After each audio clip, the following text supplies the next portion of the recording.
जय माता दी। राधे राधे। आइए सुनते हैं नवरात्रि के पहले दिन श्री दुर्गा सप्तशती का पहला अध्याय। मेधा ऋषि का राजा सूरत और समाधि को देवी की महिमा बताते हुए मधुकैटभ का प्रसंग। महर्षि मार्कंडे बोले, सूर्य के पुत्र सावर्णी की उत्पत्ति की कथा विस्तार पूर्वक कहता हूँ, सुनो। सावर्णी महामाया की कृपा से जिस प्रकार मनवंतर के स्वामी हुए उसका भी हाल सुनो। पहले स्वारोचिस नामक राज्य था। वह प्रजा को अपने पुत्र के समान मानते थे, तो भी कुला विध्वंसी राजा उनके शत्रु बन गए। दुष्टों को दंड देने वाले राजा सूरत की उनके साथ लड़ाई हुई। कोला विध्वंसियों की संख्या में कम होने पर भी राजा सूरत युद्ध में उनसे हार गए। तब वह अपने नगर में आ गए। केवल अपने देश का राज्य ही उनके पास रह गया और वह उसी देश के राजा होकर राज्य करने लगे। किंतु उनके शत्रुओं ने उन पर वहां आक्रमण कर दिया। राजा को बलहीन देखकर उसके दुष्ट मंत्रियों ने राजा की सेना और खजाना अपने अधिकार में कर लिया। राजा सूरत अपने राज्याधिकार को हार कर शिकार खेलने के बहाने घोड़े पर सवार होकर वहां से एक भयंकर वन की ओर चले गए। उस वन में उन्होंने महर्षि मेधा का आश्रम देखा। वहां मेधा महर्षि अपने शिष्यों तथा मुनियों से सुशोभित बैठे हुए थे और वहां कितने ही हिंसक जीव परम शांति भाव से रहते थे। राजा सूरत ने महर्षि मेधा को प्रणाम किया और महर्षि ने भी उनका उचित सत्कार किया। राजा सूरत महर्षि के आश्रम में कुछ समय तक ठहरे। अपने नगर की ममता के आकर्षण से राजा ही अपने मन में सोचने लगे, पूर्व काल में पूर्वजों ने जिस नगर का पालन किया था वह आज मेरे हाथ से निकल गया। मेरे दुष्ट एवं दुरात्मा मंत्री मेरे नगर की अब धर्म से रक्षा कर रहे होंगे या नहीं। मेरा प्रधान हाथी जो कि सदामत की वर्षा करने वाला और सूरवीर था, मेरे बैरियों के बस में होकर न जाने क्या दुख भोग रहा होगा। मेरे आज्ञाकारी नौकर जो मेरी कृपा से धन और भोजन पाने से सदैव सुखी रहते थे और मेरे पीछे पीछे चलते थे, वह अब निश्चय ही दुष्ट राजाओं का अनुसरण करते होंगे तथा मेरे दुष्ट एवं दुरात्मा मंत्रियों द्वारा व्यर्थ ही धन को व्यय करने से संचित किया हुआ मेरा खजाना एक दिन अवश्य खाली हो जाएगा। इस प्रकार की बहुत सी बातें सोचते हुए राजा निरंतर दुखी रहने लगे।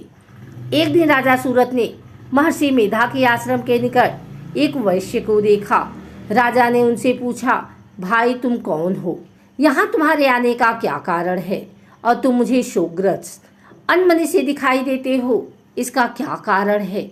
राजा के यह नम्र वचन सुन वैश्य ने महाराज सूरत को प्रणाम करके कहा। वैश्य बोला, राजन, मेरा नाम समाधि है। मैं धनियों के कुल में उत्पन्न एक वैश्य हूँ। मेरी दुष्ट स्त्री पुत्रादिकों ने लोभ में मेरा सब धन छीन लिया है और मुझे घर से निकाल दिया है। मैं इस तरह से दुखी होकर इस वन में चला आया हूँ और यहाँ रहता हुआ मैं इस बात को भी नहीं जानता कि अब घर में इस समय सब कुशल हैं या नहीं। यहाँ मैं अपने परिवार का आचरण संबंधी कोई समाचार भी नहीं पा सकता कि वह घर में इस समय कुशल पूर्वक हैं या नहीं। मैं अपने पुत्रों के संबंध में यह भी नहीं जानता कि वह सदाचारी हैं या दुराचार में फंसे हुए हैं। राजा बोले, जिस धन के लोभी स्त्री पुत्रों ने तुम्हें घर से निकाल दिया है, फिर भी तुम्हारा चित्त उनसे क्यों प्रेम करता है? वैश्य ने कहा, मेरे विषय में आपका ऐसा कहना ठीक है, किंतु मेरा मन इतना कठोर नहीं। यद्यपि उन्होंने धन के लोभ में पड़कर पितृ स्नेह को त्याग कर मुझे घर से निकाल दिया है, तो भी मेरे मन में उनके लिए कठोरता नहीं आती। हे महामते, मेरा मन फिर भी उनमें क्यों फंस रहा है? इस बात को जानता हुआ भी मैं नहीं जान रहा। मेरा चित्त उनके लिए दुखी है। मैं उनके लिए लंबी लंबी सांसें ले रहा हूँ। उन लोगों में प्रेम नाम को नहीं है, फिर भी ऐसे निस्नेहियों के लिए मेरा हृदय कठोर नहीं होता। महर्षि मार्कंडे जी ने कहा, हे ब्राह्मण, इसके पश्चात महाराज सूरत और वह वैश्य दोनों महर्षि मेधा के समीप गए और उनके साथ यथा योग्य न्याय संभाषण करके दोनों ने वार्ता आरंभ की। राजा बोले, हे भगवान, मैं आपसे एक बात पूछना चाहता हूँ, सो आप कृपा करके मुझे बताइए। मेरा मन अधीन नहीं है, इससे मैं बहुत दुखी हूँ।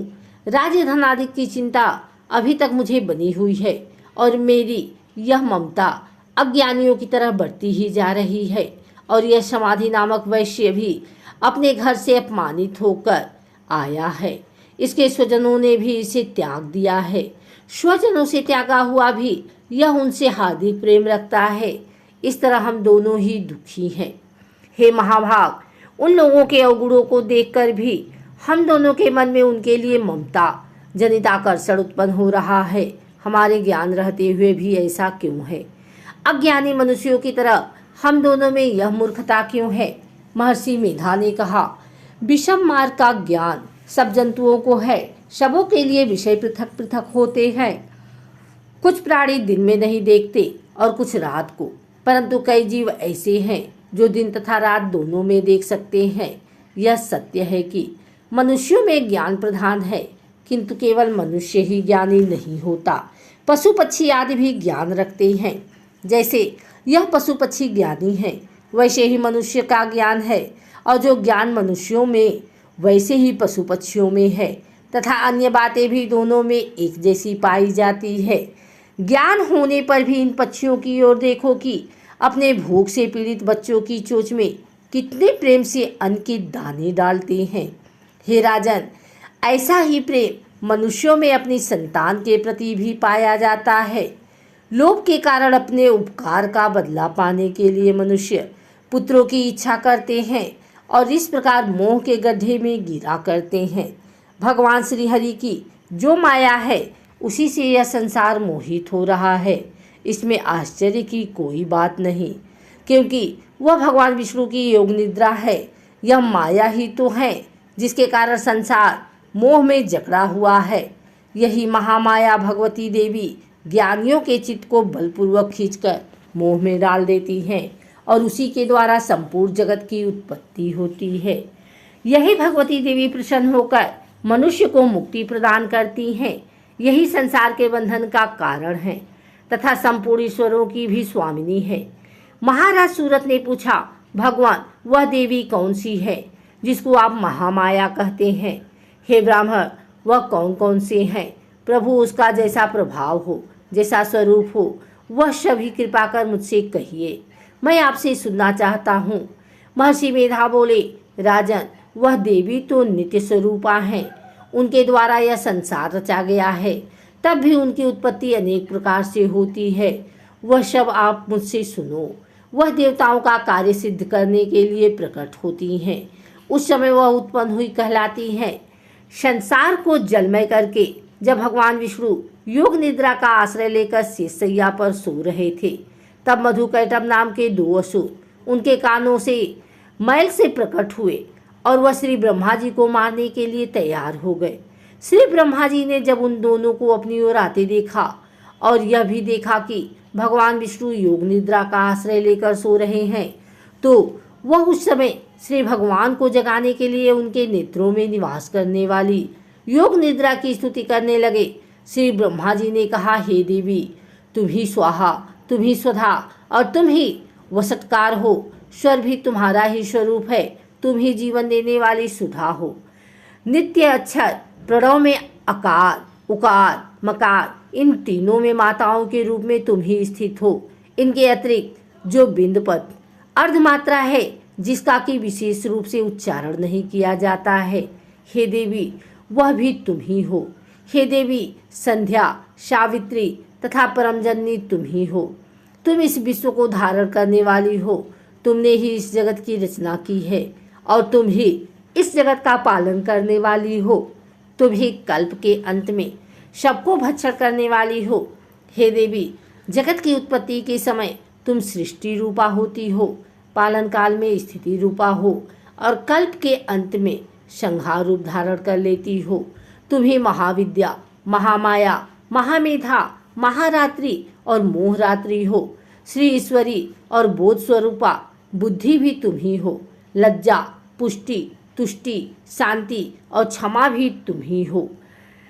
तुम खड़गधारी, शूलधारी, घोर रूपा तथा गदा, चक्र, शंख और धनुष को धारण करने वाली हो। बाण, भुषुंडी और परीग यह भी तुम्हारे ही अस्त्र हैं। तुम सौम्य और सौम्यतर हो। यही नहीं बल्कि जितनी भी सौम्य तथा सुंदर वस्तुएं इस संसार में हैं उन सबसे बढ़कर सुंदर तुम हो।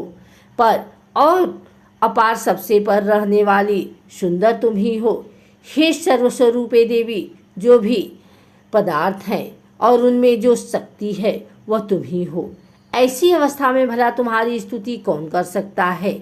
इस संसार की सृष्टि, पालन और संहार करने वाले जो भगवान हैं उनको भी जब तुमने निद्रा के वशीभूत कर दिया है तो फिर तुम्हारी स्तुति कौन कर सकता है। मुझे भगवान विष्णु तथा भगवान शंकर को शरीर धारण कराने वाली तुम ही हो। तुम्हारी स्तुति करने की शक्ति किसमें है। हे देवी, तुम तो अपने इन उदार प्रभावों के कारण ही प्रशंसनीय हो। मधु और कैटभ जो भयंकर असुर हैं इन्हें मोह में डाल दो और श्रीहरि भगवान विष्णु को भी जल्दी जगा दो और उनमें इनको मार डालने की बुद्धि भी उत्पन्न कर दो। महर्षि मेधा बोले, हे राजन, जब श्री ब्रह्मा जी ने देवी से इस प्रकार स्तुति करके भगवान को जगाने तथा मधु और कैटभ को मारने के लिए कहा तो वह भगवान श्री विष्णु के नेत्र, मुख, नासिका, बाहु, हृदय और वक्ष स्तर से निकल ब्रह्मा जी के सामने खड़ी हो गई। उनका ऐसा कहना था कि भगवान श्री हरि तुरंत जाग उठे और दोनों असुरों को देखा जो कि अत्यंत बलवान तथा पराक्रमी थे और मारे क्रोध के जिनके नेत्र लाल हो रहे थे और जो ब्रह्मा जी का वध करने के लिए तैयार थे। तब क्रोध हो उन दोनों दुरात्मा असुरों के साथ भगवान श्रीहरि पूरे 5000 वर्ष तक लड़ते रहे। एक तो वह अत्यंत बलवान तथा पराक्रमी थे, दूसरे महामाया ने भी उन्हें मोह में डाल रखा था। अतः वह श्री भगवान से कहने लगे, हम दोनों तुम्हारी वीरता से अत्यंत प्रसन्न हैं, तुम हमसे कोई वर मांगो।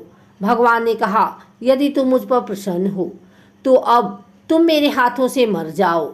बस इतना सा ही वर मैं तुमसे मांगता हूँ, यहाँ दूसरे वर से क्या प्रयोजन है। महर्षि मेधा बोले, इस तरह से जब वह धोखे में आ गए और अपने चारों ओर जल ही जल देखा तो भगवान श्री हरि से कहने लगे, जहाँ पर जल न हो, सूखी जमीन हो, उसी जगह हमारा वध कर दीजिए। महर्षि मेधा कहते हैं, तथास्तु कहकर भगवान श्री हरि ने उन दोनों को अपनी जांघ पर लिटाकर उन दोनों के सिर काट डाले। इस तरह से यह देवी श्री ब्रह्मा जी की स्तुति करने पर प्रकट हुई थी। अब तुमसे उनके प्रभाव का वर्णन करता हूँ, सो सुनो।